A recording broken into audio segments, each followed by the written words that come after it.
Tickets for the green industry's largest trade show and event, Equip Expo 2023, are now on sale. Brian has arranged a way to help you save 50% on registration for you and your entire team. Simply use promo code Brian at checkout to save half off, and we'll see you this October, the 17th through the 20th in Louisville, Kentucky. We'll also provide you a special link in the show description.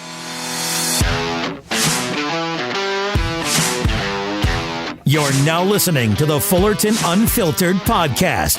Straightforward, no-nonsense business advice. Completely unfiltered. Grow your business. Grow your life. Now, here's your host, Brian Fullerton.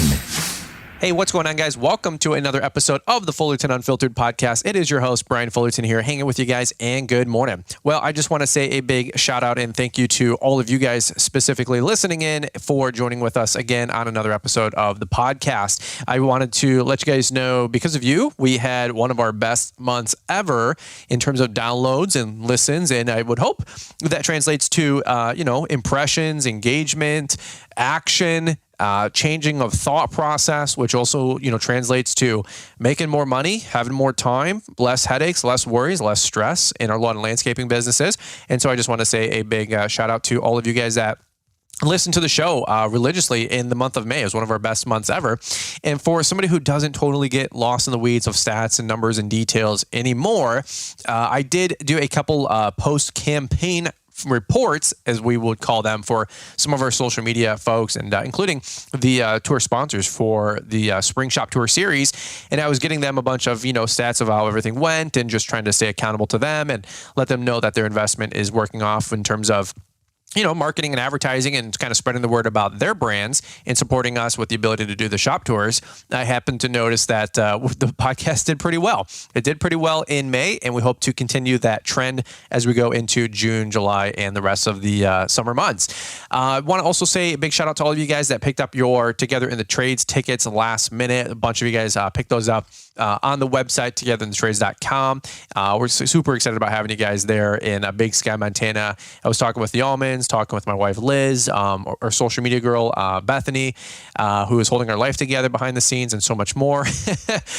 We cannot wait. So we're already planning all the different talks and the speeches and the decorations and the gifts and the banners and all that other stuff. As you guys would imagine, that's the marriage conference that we co-host in July, and it's going to be a super fun time there. So a lot of good things going on, and I just want to say thank you guys for listening in. I want to talk a little bit about employees today and maybe building your team and working through a couple different struggling, what would you call it, like areas where maybe people still struggle with how to approach employees or how to work with employees.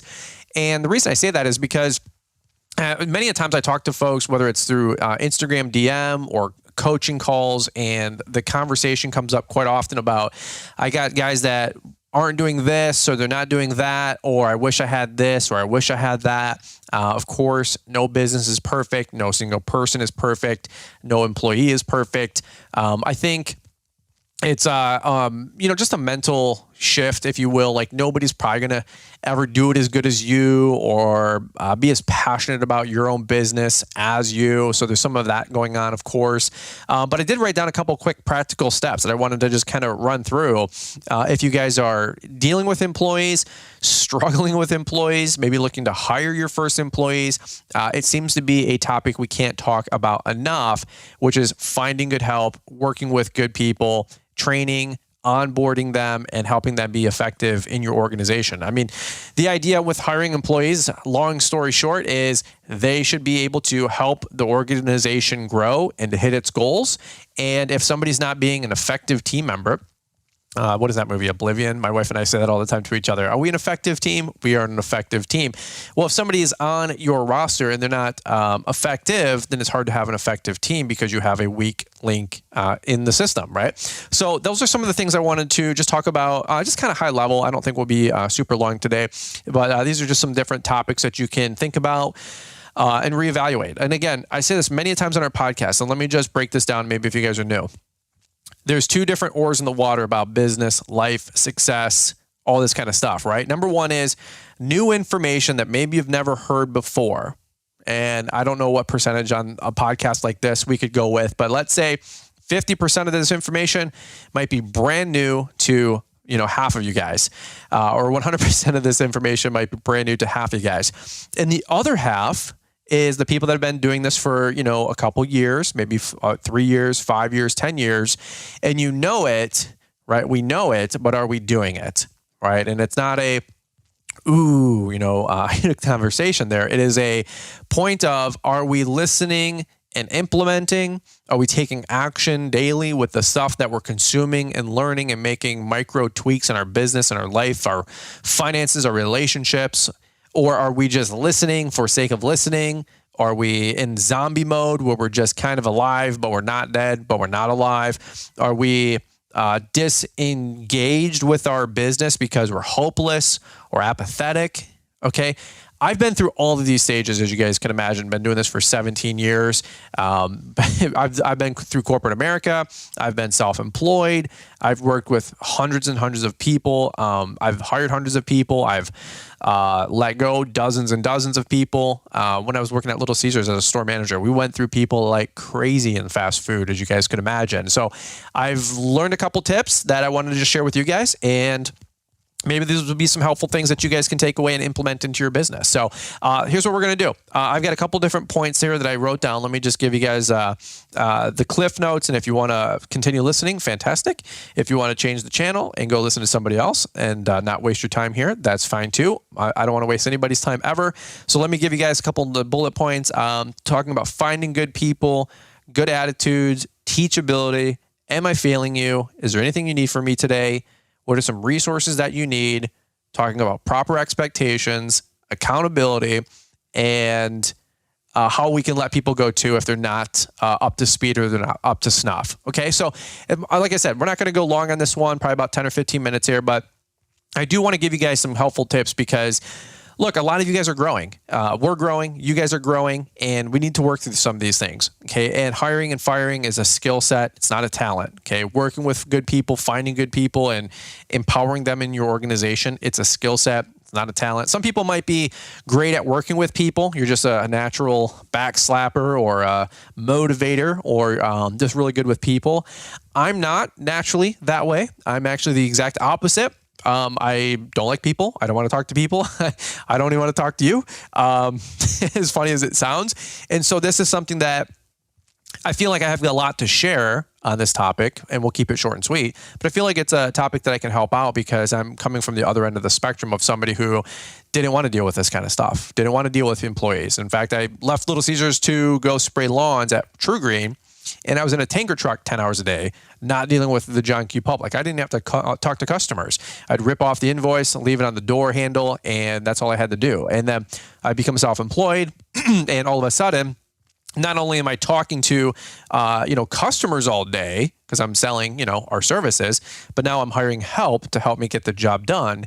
And I'm like, what the heck? Why am I dealing with people? I thought I'd never have to deal with people. Well, as you guys can imagine, your ability to deal with people and work with people and network with people is more than likely going to be correlated to your income. So I would encourage you to pay attention. I would encourage you to get really, really good at working with people. Okay, so let's do this really quick. Let's kick it over to Marty, Mr. Producer. We're going to take a quick minute to hear from today's show sponsors and announcements, and we're going to talk a little bit more about how to deal with employees and some good do's and don'ts, and maybe try to help you guys navigate hiring and working with some of your team members that you guys are looking to hire for your company. We've got the goods. If you're looking for one place to find all the gear, you need to jump on Ballard-Inc.com. With over 30 years in the industry and 23 years selling high-quality products, we've got your back. From mower gear, trailer racks, mower blades, safety gear, and so much more, you'll find everything you need to maximize your efforts and protect your gear in one place. And let's not forget about the new Carbide Tungsten Gold blades that'll have you wondering why it took so long to get these to market. Make sure to use Brian's 10 to save 10% at checkout. We've got a bunch of new gear coming soon, so make sure you're following Brian and Ballard to stay in the loop. Head over to Ballard-Inc.com today and get geared up. All right, guys. Well, as we jump back into it, one thing I did want to say a quick thank you and highlight is all of you guys that have been leaving ratings and reviews. And that is something I really do want to just highlight and say thank you so much. So many of you guys have been recently leaving well-worded, as they call it, ratings and reviews where you're leaving a couple sentences or a paragraph, letting other people know about how much you guys enjoy the podcast. Appreciate me pouring it out there 3 days a week, Monday, Wednesday, Friday. How much the podcast has changed your life, changed your business, which to me that is still always the most humbling point, most humbling statement, most humbling direct message or email that I receive. I had somebody just the other day, they said, I was literally listening to your podcast interview with Dan Martell at like 5 a.m. Sounded like the guy was up early, wrenching on equipment or maybe working out and doing the deal. And he said, I literally had to stop and send you this email telling you this is the best podcast episodes you've ever done, bar none. And I was like, I got that email, 7 o'clock in the morning. And I was already up. I sent him a message back. Dude, thank you so much. That means the world to me. I'm glad that you are finding value in not only that episode, but the podcast. That makes my heart happy. And I just want to say a big thank you to you guys. If you haven't left us a well-worded review, which just means a couple sentences, I would really appreciate that. And if you guys want to scroll down on your podcast player, hit 5-star. That would mean the world to me too. It takes 2 seconds to do. It's the best way you can support a podcast, I believe. So if there's a way that you guys could do that and maybe share it with another lawn bro or lawn girl or gal, that would be super awesome. And I just want to say thank you. All right, so let me just kind of roll through the meat and potatoes here of the podcast episode.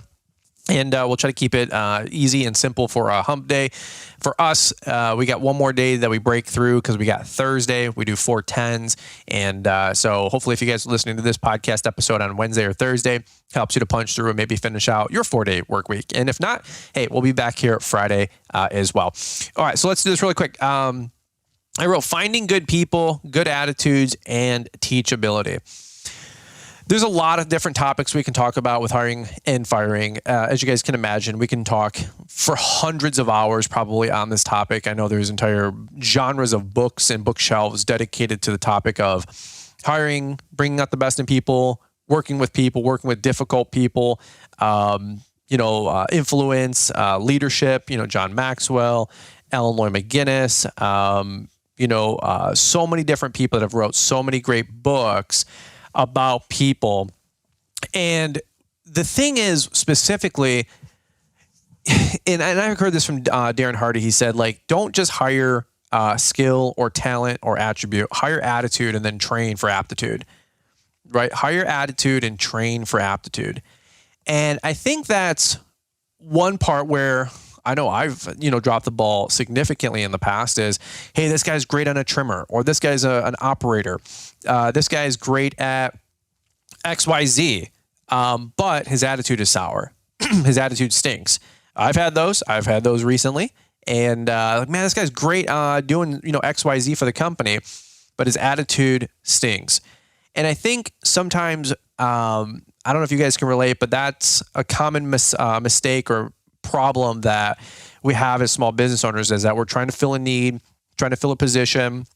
We need labor, we need bandwidth, and we find somebody that can fit the mold, and we get blinded by the excitement of that guy filling the problem that we have now, that we overlook some major character flaws or some character attributes that might not be cohesive to the greater good of the company, especially long term, right? Sometimes we're thinking too short term. So my lot of words to say this: don't just hire somebody because they're good on a mower, or they can pick up a trimmer, or they can sling mulch, or they can operate a tractor or a skid steer. If their attitude stinks, that's probably not a good person. And what I would say is, one thing is, at Little Caesars, this was a good one, is my manager taught me that you start hiring out of desperation when you only have 1 or 2 applications to work with. If you had 20 or 30 applications to work with, you can start to be very picky or choosy with the people that you bring into your team and into your organization, right? Like if you are booked out landscaping wise 1 week, you're probably going to, whether you like it or not, whether you try to or not, or whether you intentionally try to or not, you're going to probably sound a little desperate the next time you bid your next landscaping job. But if you're booked out 3 months, your attitude at that point is probably take it or leave it. And frankly, it's the whole, people want what they can't have. People want to play hard to get. No guy wants the girl that they can get. They want the girl that they can't get. Kind of a deal.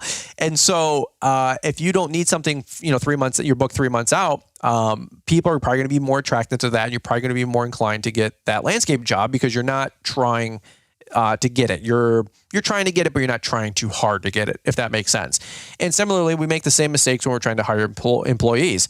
It goes back to, like I said a second ago, vet the attitude of the person more than you vet maybe the skill set, because you can almost train everybody to do almost anything, right? Let's be fair.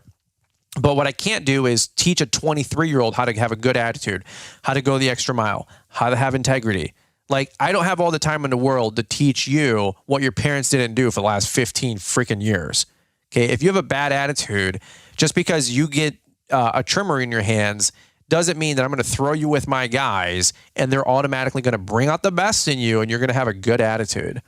It just doesn't work that way. Now, if you have a great attitude, a can-do attitude, and you're excited and you're teachable and you're coachable, and then I throw you with a crew or a trainer or a team member that is going to be teaching you and training you, and then we put a trimmer in your hands, there's probably a good chance that within a couple days, or if not a couple weeks, that you're going to be qualified and have aptitude to be able to run that piece of equipment, right? But so many people are training for the how-tos, and they're neglecting or overlooking that employee or that team member that you just brought on might have a bad attitude, and they probably don't have any hope of ever being a solid part of your team. Can we just be real? And so that's something right there where, man, I've done it. I've done it 100 times before. But if you're hiring people with bad attitudes, it's probably because you're in an urgent pinch. And look, frankly, if you want to hire that person and put on a Band-Aid, I get it. Maybe you took on some landscape job. You need some summer help. We've all been there. That's fine. But you have to be mature enough to know and realize that all you did was solve that problem temporarily with a Band-Aid. You didn't fix the problem or create a solution long term. So don't be surprised if you hired a guy with a bad attitude and 6 weeks later you realize he's not working out or he's causing problems with your crew or a crew or the company. And you go, man, I can't believe I didn't see this. No. Like, the warning signs were there from the beginning. You just had the blinders on because you were trying to fill in an immediate need, or you didn't take the proper steps to do a proper interview and to vet that person or call some references. Does that make sense? And again, no shame, no same. That's what one of the churches that Liz and I attend to, they say, no shame, no same. Well, hey, I made mistakes too. No shame, but let's make sure that the next person we hire isn't out of desperation. Let's start with attitude and then train for aptitude. By the way, you could do some quick conversation with that person. Hey, what happened with the last job that you're working at? Oh, my boss, he sucked. Okay. What happened with the job before that? Oh man, they also stunk. Okay. Hey, I've noticed on your resume you had 3 jobs in 3 years. What happened to the third job that 3 years before that? Oh man, they just didn't know how to run their business. Okay, so bad attitude, bad company. No extreme ownership, no responsibility, no accountability with this individual saying, oh, I was late 3 times, or I was slothful, or I just wasn't a good team player. No, nobody's going to say that stuff on the interview. So as a business owner, you have to adopt this skill set of discernment. What are they saying, but what does that actually say? Well, I couldn't get along with anybody at the warehouse because everybody was incompetent. Okay, well, maybe like it's the opposite. That guy was very opinionated. It's my way or the highway. He didn't want to follow systems. He didn't want to work in a team environment, right? Everything we do, almost in every industry for the most part, for crying out loud, but it's going to be a team-oriented environment. I mean, you might be a solo guy working on a solo project, but it still has to work towards the team's vision and the team's goal. And if you're going to have these Lone Ranger type people out there, they might not fit the attitude of what we're trying to develop in terms of the vision for the company and the culture of the company. Does that make sense? All right, let's not beat a dead horse. Let's keep it going, and then it's going to be a short and sweet one today. Here's something that I think a lot of people have heard before, and let's just hit it one more time. It's when you're hiring somebody, And a lot of times, again, we're out of desperation because we have work to do. The weather's coming, the heat's kicking in, the rain's coming tomorrow. We got to get this job done by Friday. We're already over budget, over hours. I don't know. But really simply, let's slow it down when you do hire somebody. It's, I'm going to show you what to do. I want you to do it. And then we're going to evaluate. Okay. I'm going to do it. You're going to do it. And then we're going to kind of do it together. Okay. Or it's the whole I do, you do, we do. In any way, shape, or form, it's I want to set the proper expectation. Not my team members, not the crew, not my guy that I just hired 2 minutes before you. I'm going to do it, or the training manager is going to do it, or the training guy of your company, or your foreman, whoever's your main guy, sets the standard so high. This is perfection. This is what we want. Excellence. Let's use the word excellence. This is excellence. This is where we want you to be. Now, in the beginning, you're going to be dead weight for 2-3 weeks. I don't care how good you are, unless you have prior experience, but you're going to probably be dead weight. That's fine. We want quality first, and then we'll have speed second. But if you're training for speed first, you're never going to probably get quality. Okay. So in the beginning, here's the expectation. Here's how I want the lawns mowed. Here's how I want the stripes to look. Here's how we do turns. Here's how we change directions. Here's how we outline a house. Then we outline the exterior. Then we paint the stripes. Here's how we use the side discharge. So we use the advanced chute from Ballard Products, and we don't blow clippings all over the house, the air conditioner, the garage, the patio, the porch, the neighbor's lawn, the cars, the sidewalk, or the driveway. Here's the expectation. Trimming. Here's how we bevel a lawn. Here's how we flip edge. Here's how we trim. Here's how we trim against the house. Here's how we trim against the fence. Hey, here's what, when we're trimming against the house, with no frays, no fuzzies, no feathered lawns, no clippings, it's got to be perfect the whole way down. I don't want it looking all feathered and all mohawk looking like, where it's just perfect and then you got a 2-foot spot that you miss. And there's many times where people are like, all right, dude, that lawn's like, it's a B+, it's done. Let's get to the next lawn. And you're just rushing because you just hired this guy and you didn't go back and take 2 minutes and say, look, this part you did good, the 1 minute manager, right? You praise in public and you criticize privately, but you take a 1 minute. Hey man, this looks great. You did an awesome job. Let me point out something really quick to you. If I can make some suggestions here, here's how I think you could get better. This is what I'm looking for. Here's the standard that we're looking for. And again, it's not my standard. It's the company standard, because that's the company standard is the customer standard. So I'm not the bad guy here. We're a team player. Let's leave the ego at the door, right? By the way, if I miss something, I want you to tell me too, because we're a team, right? Like it's like SEAL Team 6 over here. We can't leave any man behind over here. We have to work together. Let's go back to that side of that brick wall of the base of the home. See how this 12 feet looked amazing? Yeah. See how this looks a little like feathered and kind of crummy? Yes. Okay. And then see this last 6 feet? You did great. Yes. Okay. What I need it to look this way the whole way down. And I'm talking about this one intentionally because trimming seems to be the hardest one to teach out there, I've noticed. What we need to do is make it look like this, smooth and even the whole way down. Okay. So I'm glad that you got done fast. Let's do this really quick. Let's drop a gear down in terms of speed. Let's work on quality. Let's make this look perfect the whole way down. And once you're able to do that and you start learning the sites, and we've done this for about 3 weeks in a row, you'll start being more comfortable with the sites, know what areas to get, know what spots that you might be missing. You'll understand the properties better. And through familiarity and repetition, you'll get faster. This is exactly how I onboard people. I've done this hundreds of times. Okay. Then we have that quality standard set. We can start working on speed. Okay. Then after about 3 or 4 weeks, you can say, hey, look, you're doing great on quality. Now I need you to pick it up. We make money with our speed. The work that we do is high volume, low margin. We need to speed it up a little bit because we have to get 32 of these lawns done in a day. It's no big deal. Within another couple of weeks, you'll be able to help the guys get done, and we'll have 30 of them, or whatever your number is, 12 2-acre sites. We'll have these 12 sites done by 4 o'clock, and we won't even be breaking a sweat because you'll understand how the sites work. Let's work on quality first, speed second. But then there is an element of accountability in terms of speed that we do have to hit a certain benchmark of productivity, because that's how the company makes money, and that's how you get your paycheck. Okay. And that's a very simple conversation. Okay.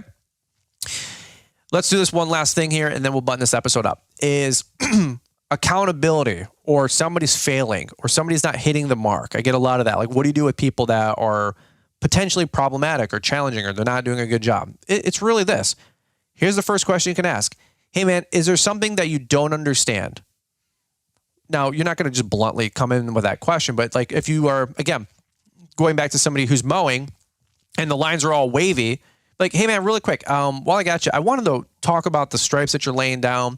You're doing a good job, but I do have a quick problem here. We need them to be straight. They need to be straight like a laser beam, and they're a little bit wavy. Is there something that you don't understand that I could help you with? And one of my go-to lines, I heard this a long time ago, is, how am I failing you? All right, that might be a little heavy to just launch out with that, but do you understand that the lines have to be straight? Yes. Okay. Is there something that I can help you with, some tips or some teaching that would help you to lay these stripes down faster or straighter? And the guy might say, yeah, honestly, I still struggle with it. I know I've been on the mower for 4 weeks, but I just haven't been able to master, making straight stripes. And you say, well, hey, what I do, if I can make a suggestion, yeah, please, is I find something in the distance, whether it's 30 feet out or 300 feet out, a tree, a pole, a Comcast box, a car, a gutter, a corner of a house, a fence, a play structure, a flagpole, a sprinkler head, right? A dog leash, neighbor's driveway, the sun, okay, whatever. Point at that thing. And I don't care if it's 30 feet out or 300 feet out or 3,000 feet out, point at that thing. And no matter what, don't take your eye off the prize. Point at that thing over the distance, and you will have a straight stripe down, and it'll be a 95% good stripe in terms of making it perfectly straight. On your return pass, you'll clean up the first one because you go tip to tip, come on down, do a K-turn, do another straight stripe all the way down, tip to tip. And the first stripe will look 95%. The second stripe will fix up any of the problems of it not being straight. Maybe hit a divot and you're off a little bit. That'll clean up the first stripe. And by your third stripe going one way, you'll be perfect. Rinse and repeat on the other side. And that's how you get straight stripes the whole way down. Oh my God, I never thought about that. I was just trying to gun it towards the wood line and try to keep it as straight as possible. And every time I hit the valley of this backside of this property, I always lose my bearing. And that's why my stripe goes diagonal. And then it goes diagonal on the diagonal. Wait, nobody ever taught you to find something in the distance, point it straight at it, and just keep it locked on no matter if you hit a ridge, a divot, or bounce on the seat? No, man, this is a brilliant tip. Oh my God, like I just made straight stripes for the first time ever. High five, this is awesome, great job, dude. You go back to the rest of the crew, there's 2 guys there, and you say, dude, Connor just laid the straightest stripe I've ever seen, ever. Everybody give this guy a high five, dude, way to go, Connor. And what's Connor going to do for the rest of his life? Be the stripe master forever. But you were like, how did you not know to not point something at in the woods or at the corner of the house or the play structure? Well, nobody had taught me that. They just threw me on a mower and said, go make straight stripes. Oh, again, we probably hired out of speed and the ability to put somebody on the mower versus training for attitude and competency, right? So if he's got a good attitude, we can teach him, right? But most of the time we're just go, go, go, go. And by the way, I'm doing this 100 times too, just like you guys are, right? We're just go, go, go, throw people into the mix. Don't take time to properly onboard or properly train them. By the way, this is why people quit too, because they're frustrated because they don't have the tools, the knowledge, or the resources, right? Like, hey, go make straight stripes. Like, dude, how? You've never trained me. And because you've been on a mower since you were 12, it's common sense. But this dude who's 21, who went to college for 2 years, decided it wasn't for him, and now he wants to make a go of it, working for somebody, and you're, the hottest thing on the block. He hasn't been on a mower, for 1,000 hours at this age yet. You have.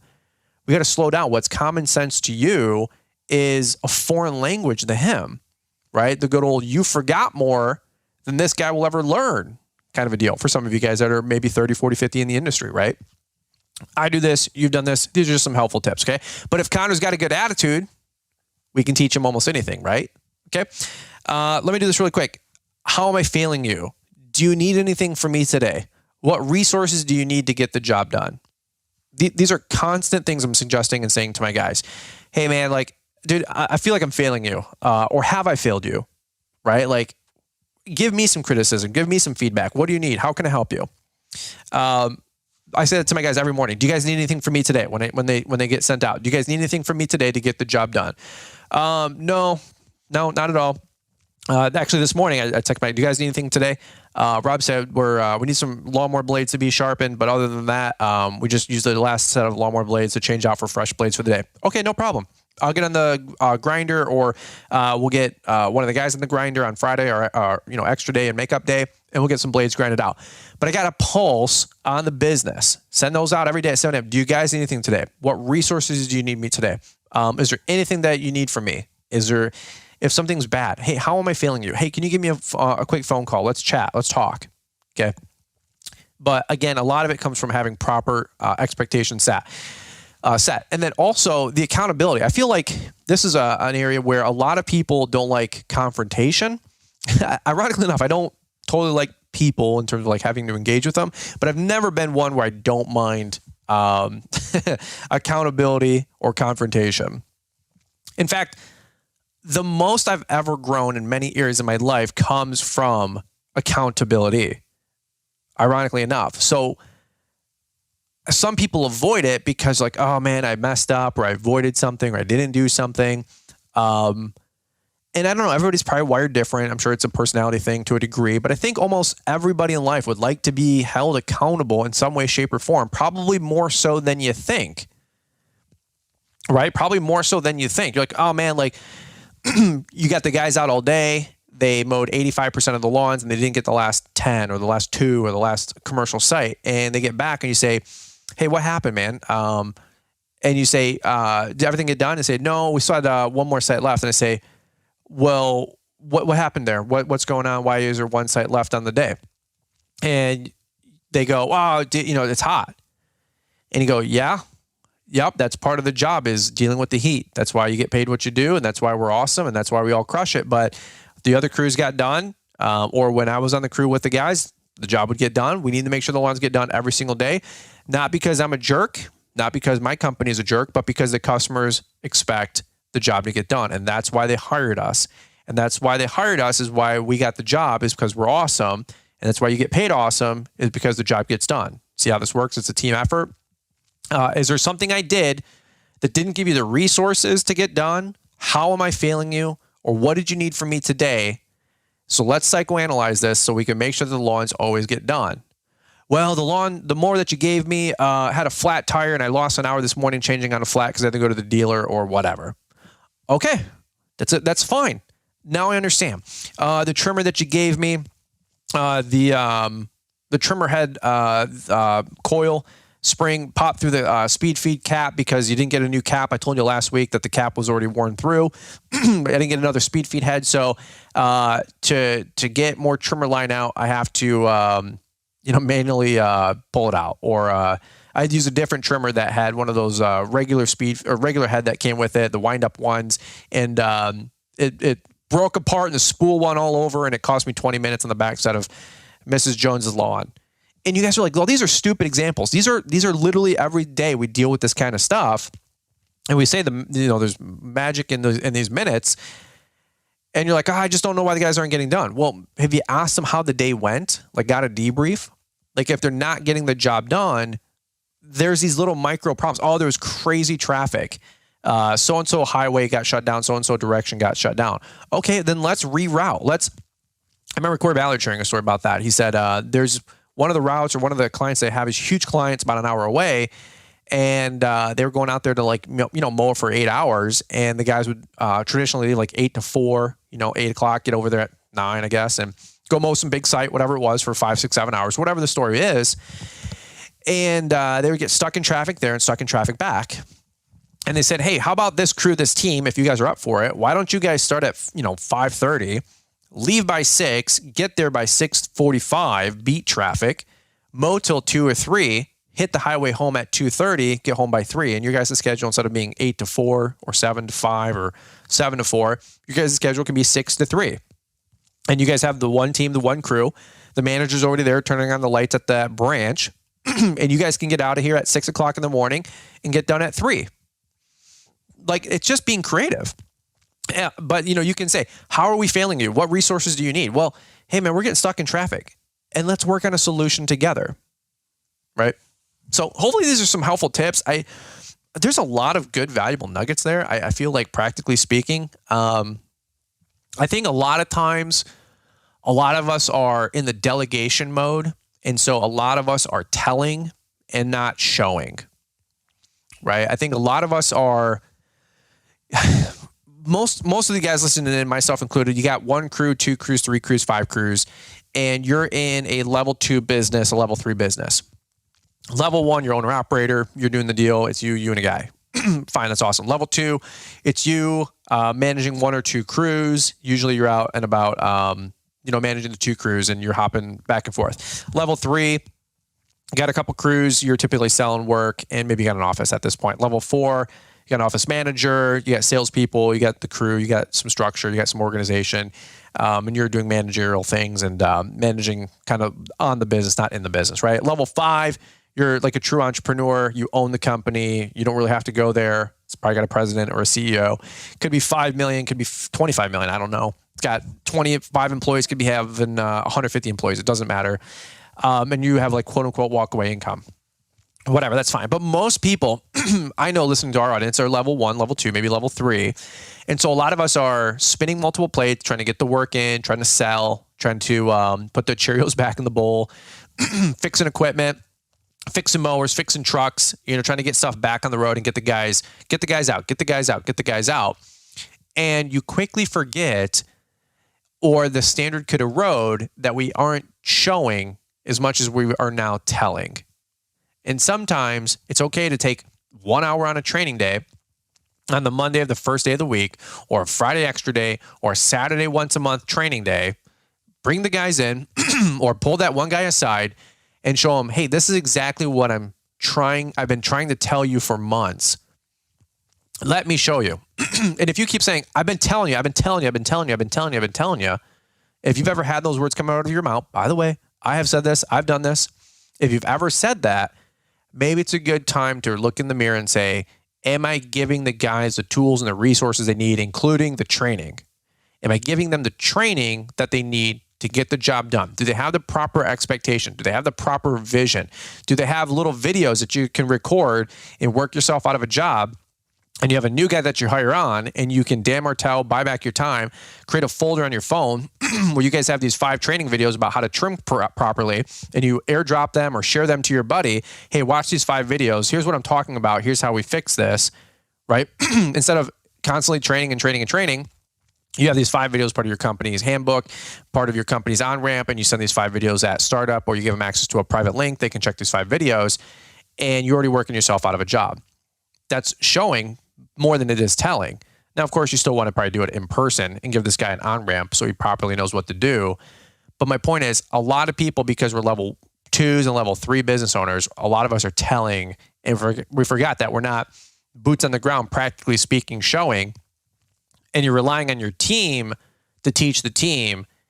And usually you're going to have a breakdown of the standard, whether you like it or not, right? So these are just things that I've learned along the way, right? It's the whole telephone game. If you have people teaching people, the last guy, Lord knows what he's going to be teaching or how he's going to be performing. Amen.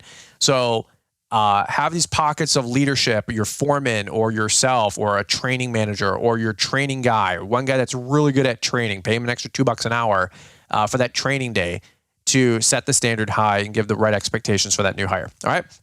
That's what I got for you guys in today's podcast. Hopefully this can help you guys out. My voice is going for some reason here and kind of struggling through this. So hopefully it was an easy listen to. I do apologize. I probably do need to go get a big sip of water, but that's what I got for you guys in today's show. I hope this was helpful. This is something that I'm working with every day and working through every day. I know you guys are probably doing the same thing. I know it is because I'm getting emails and coaching calls talking about this topic quite a bit this time of year. And that's what I got for you guys. So hopefully these are some helpful tips. And that's what we got for you guys on today's show. Guys, in 2023, the podcast is Real Authentic Lawn Care. We're helping you guys grow successful lawn and landscaping businesses.